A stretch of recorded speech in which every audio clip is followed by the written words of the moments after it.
4명의 수비수가 달려드는 상태에서 손흥민의 오른발 슈팅이 발사되었지만 골키퍼가 몸을 던져 막아냈습니다.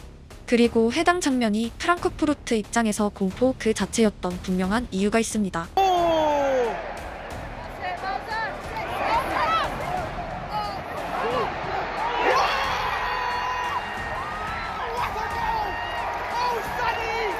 박스에서 손흥민에게 안전한 슈팅이 제공되면 어떤 결과가 일어나는지 프랑크푸르트는 누구보다 잘 알고 있고, 챔스에서 그것도 같은 경기장에서 손흥민의 득점은 당시 홈팬들을 절망으로 안냈습니다. 오늘 경기에는 당시에도 출전했던 일부 선수들이 남아있었고, 경기 대부분의 상황에서 손흥민에게 편안한 슛을 주지 않기 위해 몸을 던졌습니다. 다소 먼 거리에서 눈으로 손흥민을 확인하던 당시 프랑크푸르트의 수비진들의 모습과 적극적으로 몸을 갖다 대는 오늘의 모습은 180도 차이가 있었고, 8강을 앞두고 지난 토트넘전들의 비디오를 머릿속에 적극적으로 입력했음을 알 수 있습니다.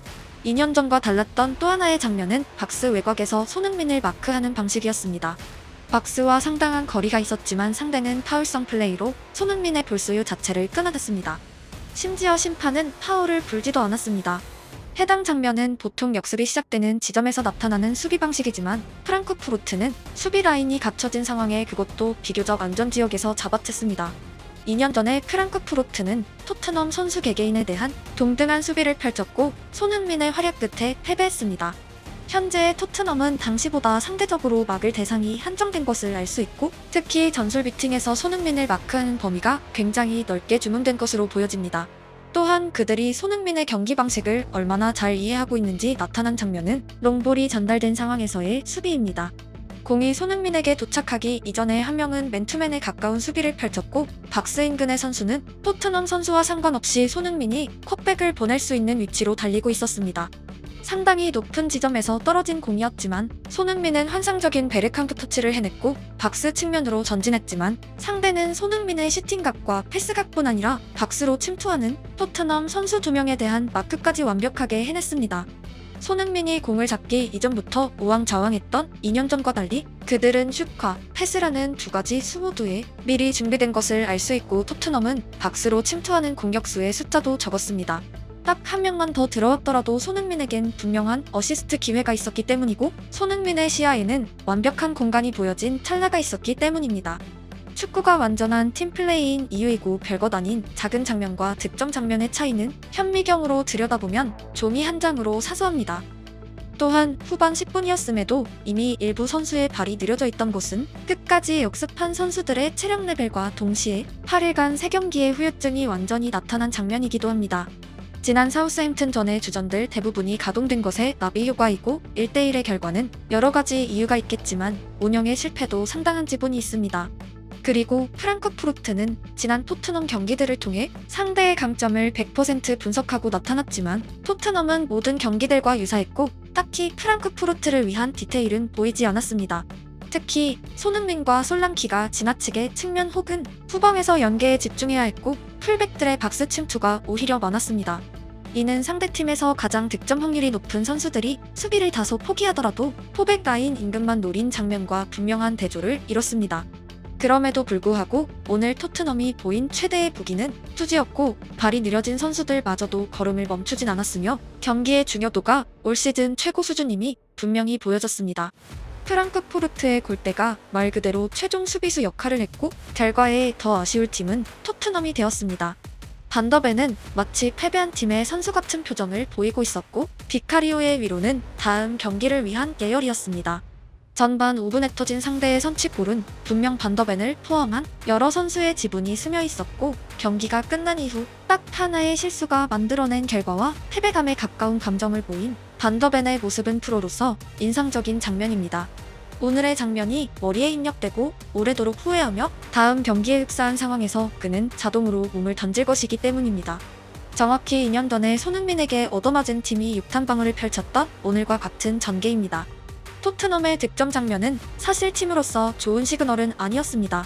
솔랑키가 박스를 비우고 측면으로 이동된 상태였고, 풀백 포로가 정확히 스트라이커의 위치에 포진되어 있었기 때문입니다. 당시 손흥민의 위치는 더욱 가관입니다. 정확히 레프트 풀백의 위치에 있었습니다. 그가 가야 할 자리엔 이미 동료가 있었고 동선을 방해하지 않기 위해 그리고 역습 상황에 대비하기 위해 손흥민은 박스 외곽을 지켰습니다. 윙어와 스트라이커의 스위칭은 일반적이지만 풀백이 팀에서 가장 최전방에 있다는 것은 볼 탈취 상황에서 상대에겐 아우터반이 열린다는 의미입니다. 그리고 축구에서 공격수와 수비수라는 포지션이 정해진 이유는 애초에 더 높은 득점 확률과 동시에 개개인의 강점이 종합된 교과서적인 진리이기 때문입니다. 후반 막판 총력전을 펼치는 상황에서 포지션이 무너지는 것은 자주 일어나는 전개이지만 전반 25분에 포메이션이 붕괴되는 것은 낯선 현상이고 득점이란 결과는 다행이지만 토트넘의 공격 전술에서 선수들이 지켜야 할 개개인의 약속이 부재되어 있다는 것을 알 수 있습니다. 현대 축구에서 포지션의 중요성이 분명히 나타나는 예시 중 하나는 앙리가 포지션을 벗어나 메시를 활용한 연계 끝에 득점했고 감독에게 칭찬받을 생각으로 기분 좋게 전반을 마친 이후의 장면입니다. 지금 보실 영상은 오늘 방식으로 득점한 토트넘이 절대 강팀이 될 수 없는 분명한 이유입니다. He used to call it to the 3 P's. Play, possession, and position. And the most important one, as you can see, was position. You have to stay in your position, trust your teammates in order for that ball to come to you. On the right, we're not allowed to cross on the left, and on the left, you're not allowed to cross on the right. So I'm going to put a line also for the last third where that was freedom for us. I wanted to be clever one day. Me being me, I went there a couple of times to play with Leo, 1-2 or whatever it was, and I could hear him being upset on the side. Scored a goal, come back at halftime, all nice and everything. It took me off. Pep had the plan. Respect his plan. The team, he said, my job is to bring you up until the last third. Your job is to finish it. 고작 1득점보다 중요한 것은 90분의 전술입니다. 어쩌다 한 골로 이길 확률보다 90분의 내용이 좋은 팀이 1년 동안 더 많은 승리를 거둘 확률이 당연히 높기 때문입니다. 풀백과 미드필더가 운반하고 공격수가 슛을 찬다는 단순한 포지션 분배는 검증받은 축구의 진리이고 풀백의 공격 방식은 팀마다 차이가 있지만 적어도 윙어보다 우선이 될 수는 없습니다. 그게 더 나은 방식이라면 그 풀백은 애초에 윙어라는 포지션을 맡았어야 합니다.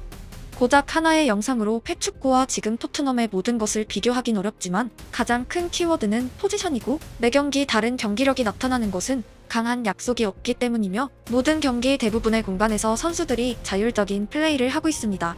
특히 풀백들은 거의 전천후 선수처럼 뛰고 있고 모두가 메시처럼 자유롭게 파이널서드를 공략하고 있습니다. 같은 시각의 윙어들은 그들의 동선을 방해하지 않기 위해 노력하고 그들이 비운 공간에서 수비를 메워주고 있습니다. 유소년 시절부터 수비력을 동시에 장착한 풀백들의 활용과 공격에 최적화된 윙어들의 활용 방식에 얼마나 계산 불가능한 모순이 있는지 누구나 알 수 있을 것입니다. 결과적으로 1대1 무승부는 홈에서 4강을 결정지을 가능성을 의미합니다. 토트넘의 시즌은 끝나지 않았고 유로파리그는 여전히 1년 농사의 끝판왕으로 남아있습니다. 더 나은 경기력과 함께 영광의 4강으로 향하길 응원합니다. 마지막으로 창은 공격을 위해 만들어졌고 농기구는 농사를 위해 만들어졌으며 숟가락은 밥을 먹기 위해 존재합니다. 창으로 밭을 까는 것보단 농기구를 사용하는 것이 편하고 숟가락으로 상대를 공격하는 것보다 창을 휘두르는 것이 더 낫습니다.